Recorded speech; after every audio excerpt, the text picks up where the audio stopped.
प्रत्येकाला उत्तर देऊ नका. ही जबाबदारी वेळेवर सोपवा. मित्रांनो बघा, प्रत्येक गोष्टीला उत्तर देणं गरजेचं नाही. काही वेळेस शब्दाने उत्तर देण्यापेक्षा कृती करून दाखवणं जास्त महत्वाचं असतं. कारण थेअरीपेक्षा प्रॅक्टिकल अधिक प्रभावी असतं. अनेक लोक तुम्हाला चिडवतील, हे नव्हतील, तू जीवनात काहीच करू शकत नाहीस. ही गोष्ट तुझ्या आवाक्यात नाही. तू प्रत्येक वेळी फेलच होशील.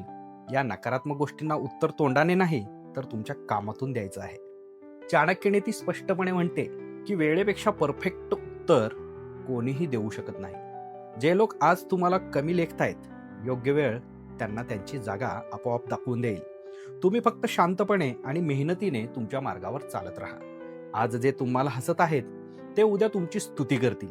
जर तुम्ही त्यांच्या वादात न अडकता काम करत राहिला, तर हीच शांतता, हीच तुमची निशब्दता सर्वात मोठे उत्तर असते. उत्तर द्यायचं असेल तर ते तुमच्या कामातून द्या, तुमच्या यशातून द्या. तुमचं घर, तुमचं यश, तुमची ओळख हेच तुमचं उत्तर असेल. लोक बोलत राहतील, तुम्ही फक्त इग्नोर करा आणि प्रगती करा. कारण लोक त्यांचं काम करतात, तुम्ही तुमचं काम करा. कुत्री कितीही भुंकली तरी हत्ती आपला मार्ग सोडत नसतो. पुढच्या वेळी तुम्हाला कोणी तू काही करत नाहीस असं म्हटलं तर फक्त स्मित हास्य करा आणि मनात म्हणा की या प्रश्नाचे उत्तर मी शब्दाने नाही तर कामाने देईन, आणि शांतपणे कामाला लागा.